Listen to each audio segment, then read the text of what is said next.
Star Wars Battlefront is a game still. You can play it. It's actually a really good game. I'd even use the word great. As a matter of fact, I'm probably going to use the word great in my thumbnail. And now that I've said that, I guess I kind of have to. Either way. So guys, in today's video, I'm going to be giving you my opinion on whether or not I think it's worth your time to go back and play the original Star Wars Battlefront Classic. Does that original Battlefront have anything to offer even today when there's so many more modern Star Wars Battlefront games? That's what we're going to be breaking into in today's video. And if this is your first time on my channel, welcome to Live from My Basement, where I make new videos every single week. And if you find yourself liking this video, be sure to subscribe, hit the bell, do all that stuff so that you get notified every time I release a new video. Or at least that's how it's supposed to work. I mean, but it can't really hurt. So here we are, guys, in the original Star Wars Battlefront, and let's just dive right in with what is some pretty slick menu transitions. And guys, I love the main menus of this game. I mean, look at these walkers walking around in the single-player menu, and it's just great. And guys, I've actually been playing Star Wars Battlefront since the original, this one, back in 2004, so I guess, you know, you could say I've been playing since the days of yore, if that's something people say, but let's get into a match. Oh, baby, I forgot about these old retro loading screens. I love it.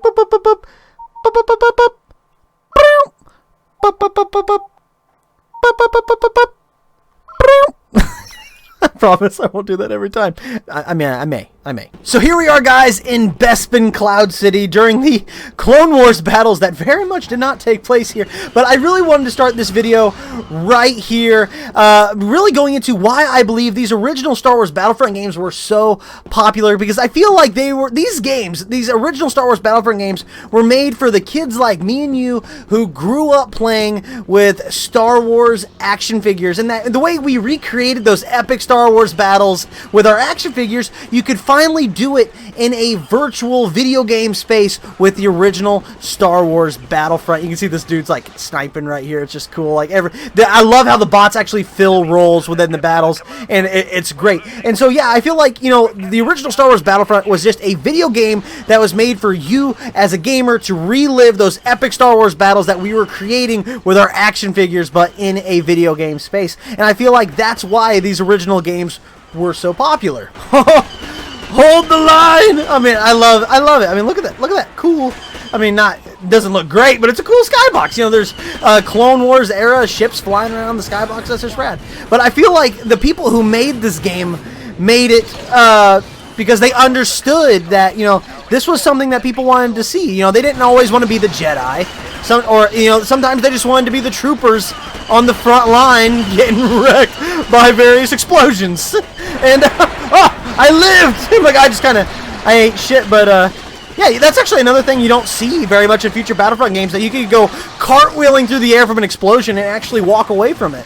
Which is actually quite a few things that I'm going to showcase in this video that this original Battlefront does better, or at least has features that aren't in future Battlefront games. Let's go straight into that now. So for this, we're actually going to move to a different map to showcase some of the lost mechanics that were featured in this game that, as I said, don't move on to future Battlefront games, which really make this game quite unique. The reason this game is great is not just for nostalgia. But guys, here we are at the Battle of Geonosis, which I know we've seen this battle done 100 different times in 100 different Star Wars games. But guys, the original Star Wars Battlefront just nails this battle. As you can see, we got 2 ATTE walkers. You got Mace Windu leading the charge right here. But what I really love about this game, or this battle in particular, are these 2 LAAT troop gunships that are completely, as you can see, operable by the bots. We're going to go ahead and jump into this one right here. I'm not even going to fly it. I'm just going to move into one of the many operable gunship positions in this ship. As you can see, I'm in the side laser turret right now, and if they will actually take off, hop in. There we go. But yeah, they'll actually fly the ship, and you can, like, actually pilot this in the battlefield. I'm going to try to shoot this guy if I can. Go. Yeah. And it's cool. You can see that one just landed to pick up some troops or drop troops off, which is really cool. But the fact that you can just be the dude riding in the back of this gunship, and it's completely operated by the bots or the players. You can see there's a bot right there in the side turret position. But the fact that this isn't just, you know, they're going to drop me off right here. But this isn't just skybox candy. You know, this isn't just a decoration. Those are actually being piloted by the bots. You know, I mean, a lot of it's skybox candy, like that stuff there, but that makes the battlefield feel that much more genuine and accurate to the films, that these gunships are actually player controlled, or in this case bot controlled, and it makes the game feel that much more epic and genuine to the films. But the unique mechanics don't end there, because one of my favorite features in the original Battlefront that didn't carry over to future games, woo, that was pretty cool. I love that the AI know to target, like in this case, the Techno Union chips, because that's what happened in the actual battles in the films. Oh, they just blew up that second one right there too. And they do this with like the AT-ATs on Hoth and stuff too, but that's a really cool little thing that I love about this game as well. But the ability that I was getting into was the ability to give orders to the other bots in the game. So if I were to walk up to this guy right here, I'd say, with the D-pad, follow me. He says right away. Now this guy, he's going to follow me. If I stop, he stops. If I run over here, he's going to follow me over here. And when I'm done with him, tell him to move out, he runs away. This can work with up to 2 bots. So right now I got these 2 guys that are near me, and they're going to follow me. I could tell them to follow me. I could tell them to hold position, move out, do whatever. I tell them to move out. They go on their merry way. And that was such an awesome mechanic in the original Battlefront, which, just like the LAATs, adds an extra layer of immersion to these epic battles that I love to see. But they don't just end with the squad combat on the ground, because if I get into a gunship before it leaves me, I can actually hop into any of the positions in the ship. Like, for example, I'm in the side laser gun position. I can give orders to the rest of the crew in the gunship. For example, if I press this right here, I can tell it, hold her steady, and he'll actually stop flying the ship so that I can like get a perfect shot at Count Dooku. And one of the awesome things about this game, at least that gives it so much character, is the heroes, for whatever reason, can't die unless you like blow them up and send them cartwheeling off the maps. But you know, it's cool that I could give the order to the pilot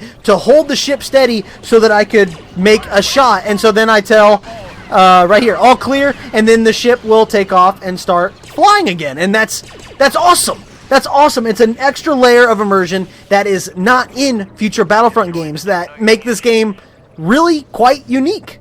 I mean, look at that. Does that not look like the freaking Battle of Geonosis? That's so freaking rad, dude.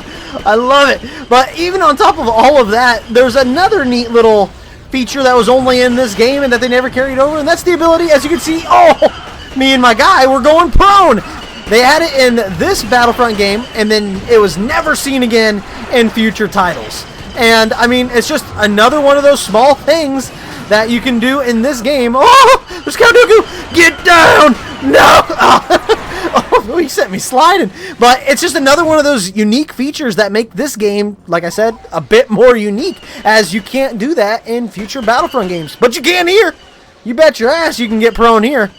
But guys, we've moved on now to the Battle of Hoth, as you can see, so I can showcase one of my favorite features of the original Star Wars Battlefront. Look at that, AT-AT taking shots at the snowspeeder, which is, just like in Star Wars Battlefront 2 that would come after this, you can switch your game to the first-person perspective. And what's so cool about this is unique to Star Wars Battlefront 1, die, rebel scum, is that if you get into a vehicle in this game, you can actually see the interior of the cockpit of any vehicle you drive in this game, and every cockpit is different.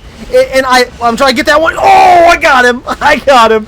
But every cockpit is unique, and you can actually see the different, cockpits from every vehicle. I switched to the co-pilot position, and I'm shooting these guns. I can switch back over here, shoot the main gun, and it's like this for every vehicle in the game. I'll try to get some different ones right now. I mean, even these Hoth turrets have a unique freaking HUD when you're in first person, and I mean, just look at that. I love it. I love these. Nothing better than AT-ATs and AT-STs stomping across Hoth, man. But we're gonna hop inside this AT-ST, and as you can see, we're looking through the right eye hole of the cockpit of an AT-ST. Get the Tauntaun! Get him! Rebels! Oh, got him. Oh, man, there's a bunch of them. Oh. But as you can see right now, I'll switch to the co-pilot position, and now I'm in the left eye. Oh, my God. It's Tauntaun open season. So here we are in Echo Base with all the snow speeders. Everyone's hopping in, getting ready to go to battle against the AT-ATs. And as you can see, when I hop into the cockpit, I'm actually in the cockpit of the snow speeder. Woo! About crashed. All right, boys. Move fast and low. Let's go get him. Whew.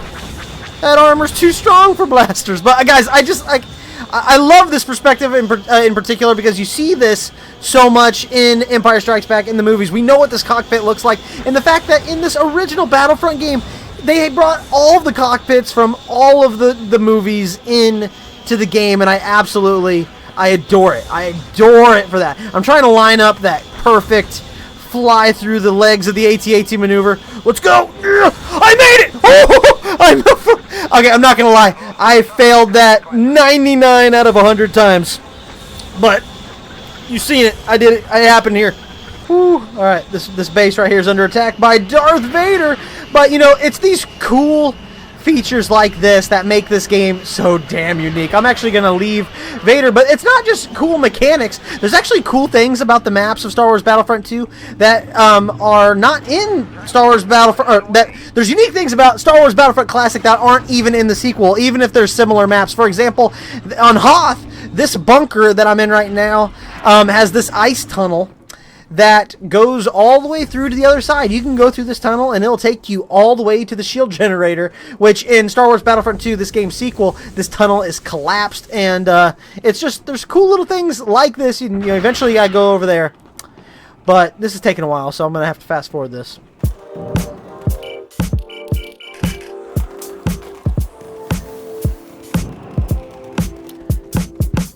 Ta-da! So I had to come back with an ATST because it's pretty stiff resistance here at the bunker.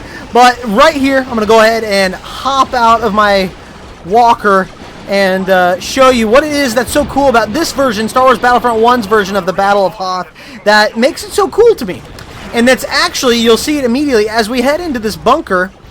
The fight to take Echo Base is actually there. As you can see, the second I stepped into Echo Base, I am under attack by rebels, as it should be. But that's because there's so many rebels inside the base, because there's an extra command post, and it's actually the control room where Leia is leading the battle in Empire Strikes Back. So there's actually a battle, an extra phase to this battle, so to speak, where the rebels, or the Empire, has to take the control room of Echo Base, and it's something that's completely missing in the sequel. So basically, this point right here in the control room of Echo Base makes it to where rebels are actually spawning in Echo Base, making it to where the way to actually play this from the Empire's point of view is to actually board the AT-ATs as mobile spawn points and then siege Echo Base and take out the rebels from the inside, which is something you don't see in future Battlefront games because the only checkpoints are the bunker and the hangar. So this whole siege of Echo Base from an infantry perspective doesn't really happen because the battle takes place outside, which isn't how it's supposed to be. Man, I just have so much nostalgia for this map. I mean, in particular, I remember I would just sit in my room as a kid and play the Battle of Hoth on repeat. I absolutely loved it. I actually have one pretty funny memory of I was playing the Battle of Hoth in my bedroom. I lived out in the middle of the country. It was at night. My older brother came and like knocked on my window, which scared the shit out of me. But I didn't want to give him the satisfaction, so I like calmly stretched, laid my controller down, then I lost my cool, sprinted out of the room, and ran and told Mom. I love this map, and I feel like this version of the Battle of Hoth is better than you see in the sequel, even though that game is regarded as being the superior game.